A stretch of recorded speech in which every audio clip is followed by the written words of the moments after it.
Now, how should you view the latest breakdown in relations between Iran and Saudi Arabia? Is it religion, the latest instalment of that ancient Sunni-Shia conflict? Is it geopolitics, the rivalry between two regional powers? Or is it an internal Saudi problem, the killing of the prominent Shia by the Saudis, simply an attempt to pacify hardliners in the country by showing the authorities can be tough on Shiites? Well, whatever the cause, antagonism in the Middle East has been the order of the day. Other countries weighing in today, and protests in Iraq as well. We asked the eminent historian, Professor Ali Ansari from St Andrews University, to give us his take on the context, cause and consequence of Saudi-Iran trouble.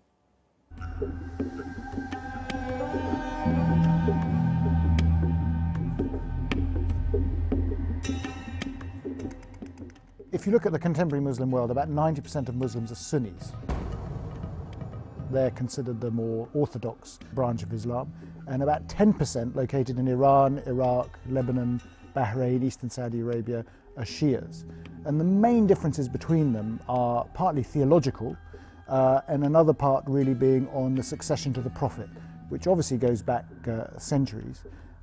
And these two conflicts, effectively, one political and one intellectual, theological, are the ones that basically divide the Muslim community today.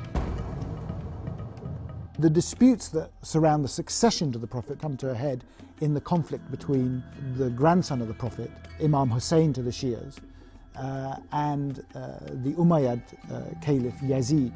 And about 150 years after the death of the Prophet, these two individuals clash at Karbala in what is now southern Iraq around 680 AD, and in a very, very uneven contest, it has to be said, where Imam Hussein is very badly outnumbered but believes in the truth and justice of his cause. Imam Hussein and his followers are slaughtered in a battle, and that is the sort of the seminal, the moment of the seminal martyrdom, if you will, that crystallizes Shia identity for the future. These sectarian divides are not inevitable.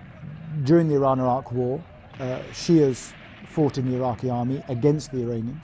They may have done so less willingly or otherwise, but the fact is they did. The Iranians were very scathing about them. They didn't consider them to be true Shias at the time. You found that in some ways the Iraqi state worked.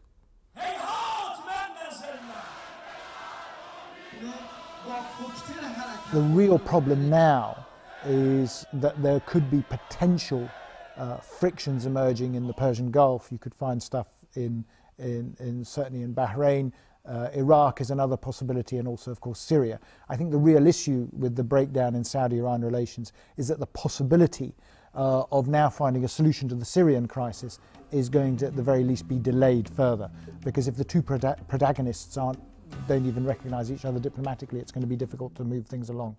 And so the relative optimism we may have had at the end of 2015, I think now we're going to find ourselves in a much, much more difficult situation.